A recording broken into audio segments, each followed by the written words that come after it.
Car की जो creation है और उसका जो क्रिएटर है ये इम्पॉसिबल हो जाए, ऐसा पॉसिबल है? उसका सवाल खत्म हो जाए, ऐसा पॉसिबल है? नहीं। आपने गैप्स को फिल करके, कॉन्टिंजेंट चीजों से गैप्स को फिल करके हमारे ऑब्जर्वेशन को और ब्रॉड कर दिया। अब हमें और पता चल गया कि ये जो कार है इसका सिस्टम कितना ज्यादा कॉम्प्लेक्स है। पहले कम समझते थे, अब कॉम्प्लेक्सिटी और ज्यादा वाजे हो गई। अब हमें समझ में आ रहा है कि हमारी सर्टेनिटी और बढ़ गई कि जरूर इस कार को किसी ना किसी ने बनाया। यही मामला यूनिवर्स का है। साइंस हमेशा फिजिकल वर्ल्ड की चीजों को ही फिल करती जाएगी और फिजिकल चीजों से ही करती जाएगी, चूंकि एम्पेरिकल एविडेंस का ताल्लुक फिजिकल वर्ल्ड से है। आप साइंस के जरिए मेटाफिजिकल रियलिटी को कभी साबित नहीं कर सकते। ये रॉन्ग टूल का इस्तेमाल करना है। ये वही काम है कि आप मेटल डिटेक्टर से प्लास्टिक डिटेक्टर करने चलें, जो कि जाहिर है सही नहीं है। Thank you.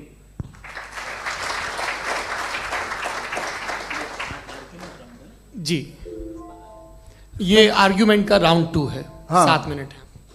पहले तो मैं आपसे अर्ज करूं कि आपने कहा कि जब कायनात ही नहीं थी तो वक्त भी नहीं था, कुछ भी नहीं था। कैसे नहीं था? खुदा था। एक एग्जिस्टेंस तो था ना खुदा का। तो जब खुदा था तो वक्त भी होगा।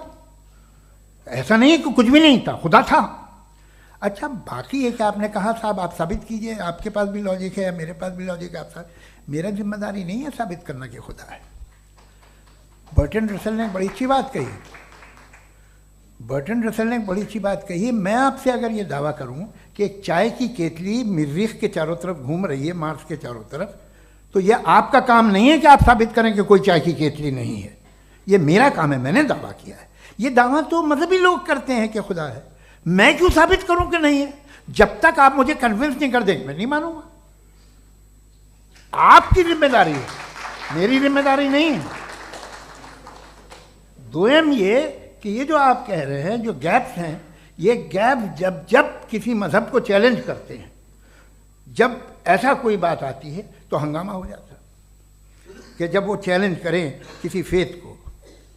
ये तमाम साइंस जो है इसे मुख्तलिफ जगहों पे मुख्तलिफ वक्तों में मजहब ने रोकने की कोशिश की है।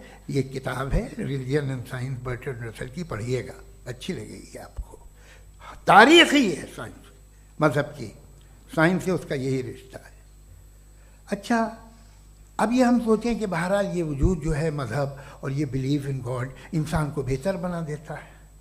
तो एक काम कीजिए, हिंदुस्तान वर्ल्ड का नक्शा लीजिए और मार्क कीजिए कि रिलीजन कहाँ कहाँ ज़्यादा है, कहाँ कहाँ, चाहे वो लैटिन अमेरिका हो या मिडल ईस्ट हो या फार ईस्ट हो या हिंदुस्तान के वो इलाके जहाँ मजहबियत ज़्यादा है। रख दीजिए नक्शा अलग। अब दूसरा नक्शा कि कहाँ कहाँ नाइंसाफ़ी, रिप्रेशन, औरतों के हुकूक की पामाली, जुल्म, डिक्टेटरशिप कहाँ है, नक्शा एक ही होगा।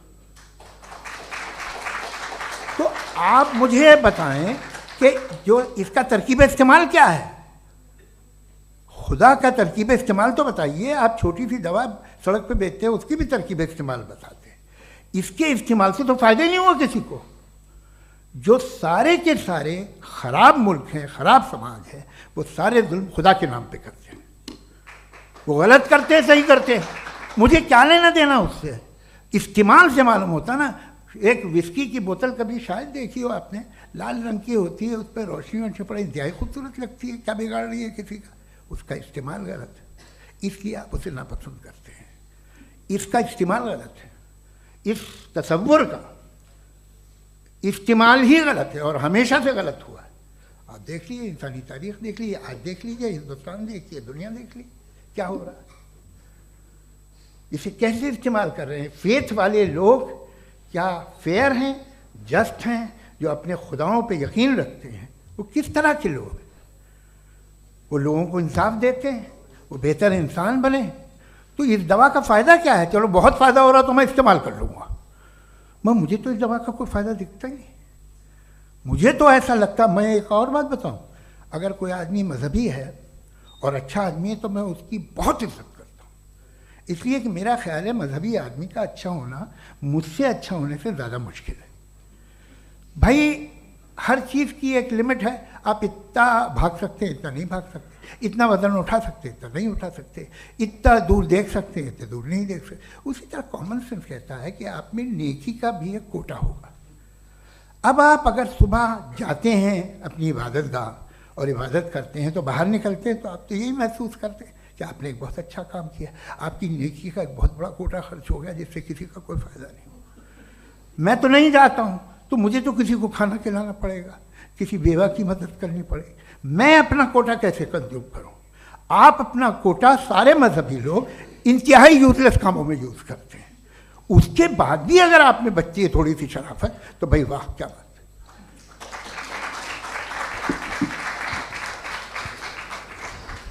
एक तो मुझे ये बात बहुत अच्छी लग रही है कि दोनों ही विद्वान समय को मानते हैं और बहुत समय से अपनी दलीलें और बाज दफ़ा समय से पहले अपनी तकरीरें पूरी करके अपनी अपनी कुर्सी पर बैठ रहे हैं। ये इस आर्ग्यूमेंट का राउंड 2 पूरा हुआ। अब रिबटल का राउंड 2 है और उसके बाद क्रॉस एग्जामिनेशन होगा। नहीं, आपका आर्ग्यूमेंट हो गया सर।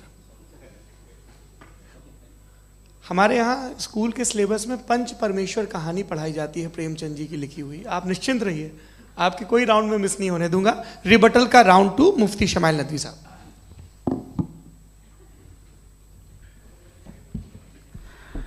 असल में जो हकीकी प्रॉब्लम है, असल प्रॉब्लम है वो ये है कि जावेद साहब के पास कॉन्सेप्ट ऑफ गॉड क्लियर नहीं है। इन्होंने कहा कि कायनात से पहले खुदा तो था, तब भी तो टाइम होगा। ये टाइम कायनात का हिस्सा है। हम खुदा उस खुदा को मानते हैं, नेसेसरी बीइंग का टाइमलेस होना ज़रूरी है चूंकि वो टाइम का क्रिएटर है। जब उसने टाइम को क्रिएट किया तो वो खुद टाइम पे कैसे होगा? उसने जब स्पेस को क्रिएट किया तो खुद स्पेस में कैसे होगा? अगर वो टाइम एंड स्पेस को पहले से ही उसका पाबंद है तो फिर किस चीज़ को उसने क्रिएट किया? लिहाजा ये सवाल गलत है कि खुदा था तो टाइम होगा। बिल्कुल नहीं, टाइम के पाबंद हम है, खुदा नहीं है। हम फिजिकल वर्ल्ड से ताल्लुक़ रखते हैं, वो मेटाफिजिकल रियलिटी है। दूसरी चीज़ इन्होंने मिसाल दी कि चाय की केतली हवा में घूम रही होगी, और पता नहीं शायद वो बर्टन रसल का उन्होंने हवाला दिया। बहरहाल यही प्रॉब्लम है। प्रॉब्लम यही है कि हम चीज़ों के दरमियान डिफ्रेंशिएट नहीं कर पाते हैं। ये जो आपने मिसाल दी ये इमेजिनेशन है, और मैं जो साबित कर रहा हूँ वो लॉजिकल नेसेसिटी है। आप इमेजिन करने आए तो कुछ भी करें, जुपिटर में पिंक एलिफेंट होगा, यूनिकॉर्न होगा, करें, उससे कायनात पे क्या फर्क पड़ता है? उससे आप लॉजिकल नेसेसिटी साबित नहीं कर सकते। मैं तो उस प्राइम कॉज की बात कर रहा हूं, उस नेसेसरी बीइंग की बात कर रहा हूं जिसके बगैर इस कायनात का एग्जिस्टेंस मुमकिन नहीं है। दूसरी चीज, मजहब को साइंस चैलेंज करती है वगैरह वगैरह, ये हमारा टॉपिक ही नहीं है। मैं इस पर बात करूंगा तो फिर मेरा वक्त चला जाएगा। मजहब के ऊपर चूंकि हमारी डिस्कशन नहीं है, साइंस को मजहब और बिलखुसूस मैं और हमारा वर्ल्ड व्यू कम अज़ कम साइंस को पीछे नहीं करता है, साइंटिज्म की मजम्मत करता है। इसकी वजाहत मैंने पहले कर दी।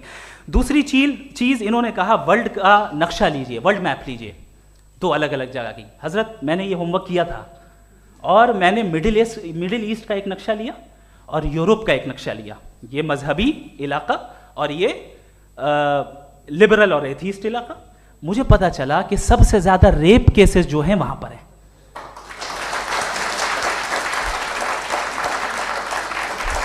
मुझे ये पता चला यूएन की रिपोर्ट के मुताबिक, मैं ये अपने घर से नहीं लेके आ रहा, कि जो वर्किंग वुमेन है यूरोपियन कंट्रीज में उसमें 81% वुमेन सेक्सुअल हैरेसमेंट का वर्क में शुमार हो रही है। ये मिडिल ईस्ट में नहीं हो रहा है, वो मजहबी लोग हैं इसलिए नहीं हो रहा है। दूसरी चीज आपने ये कहा कि मजहबी आदमी का अच्छा होना हमारे अच्छे होने से बहुत मुश्किल है, बहुत मुश्किल है। तो इसका मतलब यह है कि गॉड के अलावा आपके पास अच्छे और बुरे का कोई स्टैंडर्ड है।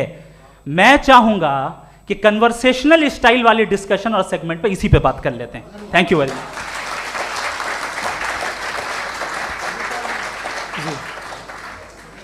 ये रिबटल का राउंड 2 है, आपके पास 5 मिनट का वक्त है और इसके बाद क्रॉस एग्जामिनेशन शुरू करेंगे। आप चाहें तो जो इन्होंने सवाल पूछे उनके जवाब आप रिबटल में भी दे सकते हैं। जी जी, देखिए पहले तो ये बात कि ये मिसाल गलत नहीं है, गलत है। इन्होंने पहले ही हमको डिसार्म कर दिया, कह लिया अकल से मामला सॉल्व नहीं हो सकता, लॉजिक से आप पहुंच नहीं सकते। ये एक मेटाफिजिकल चीज़ है। मेटाफिजिकल अजीब सा लफ्ज़ है, ठीक से किसी को माने नहीं मालूम इसके, तो ऐसा लगता है कुछ बड़ी चीज़ है। अरे भाई क्या होता है मेटाफिजिकल, बताओ, खड़ी हो। ये एक लफ्ज़ है जो कहीं भी इस्तेमाल हो जाता है। जब आप एक बात कर रहे हैं और आप मुझसे बहस कर रहे हैं तो मुझे मेटाफिजिकल मत बताइए, आप लॉजिकली मुझे प्रूफ किए, और अगर लॉजिकली आप नहीं बात करते साहब ये मेटाफिजिकल है तो फिर हम आप बात क्या कर रहे हैं? मेरा आपका किस ज़बान में कॉन्वर्सेशन होगा? और ये कहना कि वक्त पहले नहीं था, तो फिर क्यों कहते हैं ये हमेशा से और हमेशा रहेगा? हमेशा वक्त है, तो आप कैसे कहते हैं वो हमेशा से है और हमेशा रहेगा? हमेशा का मतलब है कोई वक्त, अगर वक्त ही नहीं है तो हमेशा कैसे? बाहर वो रहेगा। अब मैं ये देखता हूँ, आपने कहा ना कि वहाँ रेप ज़्यादा होते हैं, तो हम एक बात देखते हैं कि ये दुनिया जिस पे वो कादर मुतलक है, जिसकी मर्ज़ी के बगैर पत्ता भी नहीं हिलता, ओमनीपोटेंट है, ये दुनिया चल कैसे रही है? और इस दुनिया का हाल क्या है? 45,000 बच्चे जो 10 साल की उम्र से कम थे वो गाजा में मरे। भूख से काला हांडी में बच्चे मरते हैं और डिप्थेरिया से मरते हैं। डिप्थेरिया अजीब मर्ज है, गले में जाली बनना शुरू होती है, बच्चा नीला हो जाता है, गरीब का बच्चा, इसलिए कि उपास इलाज नहीं। ये कादर मुतलक है जो चाहे कर दे, इससे आप दुआएं मांगते हैं हमारी ये काम कर दे वो कर दे, तो इसका मतलब डे टू डे लाइफ में वो इंटरफेयर करता है और ये देख रहा है वो। अगर वो वाकई भी है फॉर डिस्कशन सेक, तो मैं जब दुनिया देखता हूँ तो मेरे दिल में उसके लिए कोई इज्जत नहीं पैदा होती। ये क्या कर रहे हो तुम पूरे ऑल पावरफुल हो, ओमनीपोटेंट हो, ओमनी प्रेजेंट हो, तुम तो वहाँ गाजा में रहे होगे ना, तुम हर जगह हो। तुम देख रहे थे कि बच्चे की कैसे धज्जियाँ उड़ रही, तुम देख रहे थे और तुम चाहते हो मैं तुम्हारी परस्तिश करूँगा, तुम हो भी। अरे यार, इससे अच्छे तो हमारे चीफ प्राइम मिनिस्टर हैं, कुछ तो ख्याल करते हैं। कमाल है, आप किसकी इबादत कर रहे हैं? अगर वो है भी, ये दुनिया नाइंसाफी से, जुल्म से, जबर से, तशद्दुद से भरी हुई। और आप ये मत कहिएगा कि वो देख रहा है और वो बताएगा एक दिन। अगर वो देख रहा है और इंटरफेयर नहीं करता तो आप दुआ क्यों मांगते?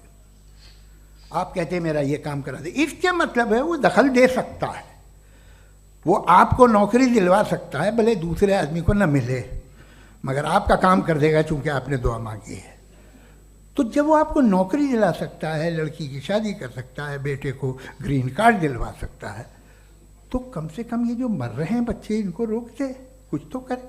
मुझे तो दुनिया में इस दुनिया का कोई मालिक है, इसका ओमनीपोटेंट कोई रूलर है, और ये दुनिया ऐसी चल रही है। मैं तो चाहूँगा कि भाई ना हो, अगर हो तो बड़ी शर्मिंदगी की बात है। शुक्रिया।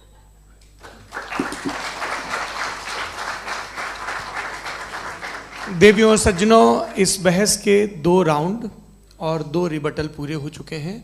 अब सबसे ज़रूरी और सबसे मुश्किल राउंड शुरू हो रहा है, क्रॉस एग्जामिनेशन का। अब इन विद्वानों की सज्जनता की एक परख भी होगी और वक्त हमने 16 मिनट का तय किया है। पहला सवाल आप पूछना चाहेंगे? जी बिल्कुल।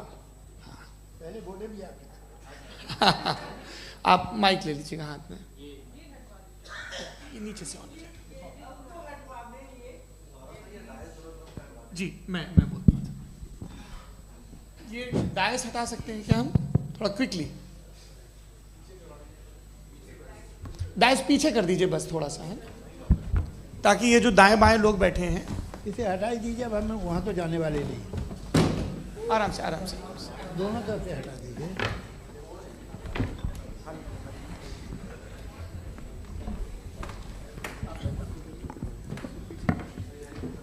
इस बीच आप लोग भी अपने अपने सवाल तैयार कर लें। ये ध्यान रखेंगे कि मैं यहाँ से सवाल लूँगा, आप लोगों को अपना हाथ ऊपर करना है, अपना नाम बताना है और अधिकतम 3 वाक्यों में अपना सवाल पूरा करना है। कई लोग सवाल की जगह भाषण देने लगते हैं, उससे आज बचना है। जी मुफ्ती साहब, पहला सवाल आपका, 16 मिनट हैं, हम दोनों लोगों के सवाल लेंगे। जी जी बहुत शुक्रिया। आपकी जो अभी बात हुई बहुत अहम थी, मैं इसको चाहूँगा कि आगे डिस्कस करूँ, लेकिन चूँकि अभी ये वो सेगमेंट है क्रॉस एग्जामिनेशन, तो सबसे पहला सवाल आपसे ये है कि जो मैं इतनी देर से कॉन्टिंजेंसी आर्ग्यूमेंट आपको बता रहा था, ये अकल से ही बता रहा था हजरत, आप ये बताएं कि आप इन्फिनिट रिग्रेस ऑफ कॉजेस को पॉसिबल मानते हैं या नेसेसरी बीइंग के एग्जिस्टेंस को सही समझते हैं, चूंकि 2 ही ऑप्शन हो सकता है, आप ये बताएं। देखिए, आपको मैं ईमानदारी से बात करूं, एक तो मैं कॉन्टीजेंसी वर्ड ठीक से समझता नहीं, और इस वक्त भी जो आपने अंग्रेजी के अल्फाज इस्तेमाल किए वो ज़रा थोड़े से मुझे डिफ़िकल्ट और कॉम्प्लिकेटेड लगे, तो आप ज़रा सिंपल ज़बान में सवाल कर सकते हैं? बिल्कुल कर सकता हूँ जी। यूनिवर्स की हर चीज कॉन्टिंजेंट होने का मतलब यह है कि वो अपने एग्जिस्टेंस में किसी के ऊपर डिपेंडेंट है। जो भी चीज डिपेंडेंट होगी वो चीज इंडिपेंडेंट नहीं हो सकती, तो उसका कोई ना कोई कॉज होगा। तो अब आप क्या समझते हैं कि ये इन्फिनिट रीग्रेस है, यानी कॉज पर कॉज, कॉज पर कॉज, कॉज पर कॉज, और कभी कोई यानी ये एंडलेसली चलता रहा? क्योंकि अगर ऐसा होगा तो हम तो एग्जिस्टेंस में आते ही नहीं। लॉजिकली ये मुत्तफक अलैह चीज है, मुत्तफक अलैह, अग्रीड अपॉन। ओके, इस पे हमने एग्री किया था कि मुश्किल शब्द आएगा तो अर्थ बताना पड़ेगा। तो इन्फिनिट रिग्रेस तो पॉसिबल नहीं है, तो कहीं ना कहीं आपको रुकना पड़ेगा ऐसे नेसेसरी बीइंग पर। नहीं, कोई जरूरत नहीं रुकने की। किसने कहा आप रुकना पड़ेगा? आप रुकते हैं खुदा पे, आप नहीं रुकते। आप कहते हैं वो हमेशा से, जब उस वक्त से है जब वक्त नहीं था। आप कहाँ रुकते हैं कि अब हुआ था वो? आप नहीं कहते। हम क्यों नहीं मान सकते कि यूनिवर्स जो है और बल्कि मल्टीवर्सेस जो है वो हमेशा से हैं, वो बनती है, बिगड़ती है। एक हमारे यहाँ एक चीज़ है ब्लैक होल, वो समेट लेता है वापस, फिर ब्लास्ट होता है, फिर फैल जाता है। और इसमें हमारी तो खैर कोई औकात ही नहीं है इंसान की। एक छोटे से ज़र्रे पे हम 50-60 साल की उम्र रखते हैं, जो करोड़ों अरबों साल की कायनात है उसमें, और पैदा भी नहायत ही बेहुदा वजह से हुए थे। तो इसमें ये सोचना कि इसकी वजूहात और ये क्यों है, ये डिपेंडेंट है, ये हम देख रहे हैं, क्या मालूम। आप सोचिए कि ये जो फैल रही है कायनात, ये कहाँ फैल रही है, ये कहाँ जा रही है, और ये फैल क्यों रही है? अरे बना ली थी तुमने, रुको भैया, हाँ काफ़ी है। ये फैल क्यों रही है? ये और कौन सी कायनात जिसे मैं दूरबीन से देखता हूँ तो 2 बिलियन लाइट ईयर पे है, उससे मेरा कोई वास्ता ही नहीं है। 2 बिलियन ईयर यानी अगर मैं 80,000 माइल्स पर सेकेंड से चलूं तो 20 करोड़ साल में वहां पहुंच जाऊंगा। इसकी ज़रूरत क्या थी? ये दुनिया, ये कायनात तो इंसान अशरफुल मखलूक़ात के लिए बनाई गई ना। तो ये सब ये टर्म समझ में नहीं आया। इसमें कोई ख़ास समझने वाली बात थी भी नहीं। ये जो अल्टीमेट कहा यह जाता है कि ये जो पूरी यूनिवर्स है, ये जो दुनिया है, ये इंसान के लिए बनाई गई। अच्छा, ये सब इंसान के लिए। क्यों साहब, सही है ना? बिल्कुल, लेकिन इसका ये मतलब नहीं कि किसी चीज के पीछे रीजन आपको नहीं पता तो रीजन नहीं है। इसे कहते हैं नहीं, मुझे नहीं पता, लेकिन मेरी जिम्मेदारी नहीं है। वो बिल्कुल सही कहा था उसने, बर्टन रसल ने। आपने उसे मजाक में टाल दिया कि भाई आप एक दावा कर रहे हैं, मैं क्यों कहूं कि ये गलत है दावा? आप प्रूफ कीजिए, मेरे पे जिम्मेदारी ही नहीं है, मैंने थोड़ी कहा है। आप प्रूफ कीजिए कि ये सही है। आप आर्ग्यूमेंट ऑफ कंटिंजेंसी का जवाब ही नहीं दे रहे हैं। पूछना चाहेंगे? आप सवाल पूछना चाहेंगे मुफ्ती साहब से? क्योंकि ये क्रॉस एग्जामिनेशन का दौर है। आप जैसे पहले बोल रहे थे फेथ को लेकर कुछ। मैं ये पूछना चाहूँगा कि खुदा ने जो भी रेवल्यूशन किए हैं, एक मज़हब के नहीं बहुत से मज़हबों में किए हैं, अलग अलग रेवल्यूशन है। कहीं कुछ एक बातें हैं, कॉन्ट्रडिक्शन भी है आपस में, कहीं कुछ आप कर सकते हैं, कहीं कुछ नहीं कर सकते। ऐसा नहीं है कि सबकी कोड ऑफ मॉरल एक है। तो ये किस्सा क्या है? अब आप ये देखिए कि मुझे कभी कभी लगता है कि जो फुटबॉल फाइनल होता है, लाखों लोग होते हैं, फिर वो टीवी कवर कर करोड़ों लोग, अगर उसमें खुदा की एक बूमिंग आवाज़ आ जाती, मैं गॉड हूँ, तो सारे लोग अभी सुन लेते और टीवी पे भी सुन लेते, किस्सा खत्म होता। ये इतनी राजदारी क्या है कि तुम सामने कुछ तो सबूत दे दो हमें सॉलिड। ये कह रहा साहब ये यूनिवर्स कैसे बनी, इससे मसला क्या हल होगा? मैं पूछूंगा आपसे खुदा कैसे बना? क्यों नहीं पूछूंगा कैसे बना? बल्कि वो तो कायनात से कहीं ज़्यादा इंटेलिजेंट है, कायनात से कहीं ज़्यादा कॉम्प्लेक्स। जी वो हमेशा से है। आप कहेंगे मैं मान लूँगा। अच्छा, दोयम वो कादिर मुतलक, यानी कादिर मुतलक का मतलब ओमनीपोटेंट, वो जो चाहे कर सकता है। आपको नौकरी दिलवा सकता है, आपकी अच्छी जगह शादी करवा सकता है, आपके पड़ोसी का मुकदमा हरवा सकता है, आपको जिता सकता है, सब काम करता है। थोड़ा सा माइक क्लोज जी। वो इस दुनिया को चला कैसे रहा है? ये दुनिया कैसे चल रही है? आपको इस पर हैरत नहीं होती? या क़यामत के बाद कभी एक जस्टिस होगा, जब ये बच्चा मर चुका होगा जिसकी धज्जियाँ उड़ गई बम से, इसको इंसाफ मिलेगा तब? अच्छा, अब जवाब दूं? हाँ दीजिए। मैं वही सीधे आप ही तरफ। सबसे पहले आपने रेवलेशन और स्क्रिप्चर्स की बात की, इस पे मैं बात कर सकता हूं लेकिन आज नहीं करूंगा चूंकि वक्त कम है, कभी और इस पे डिस्कस करेंगे। मैं तैयार हूं उस पे भी बात करने के लिए। ये क्योंकि अभी हमारा से topic- राउंड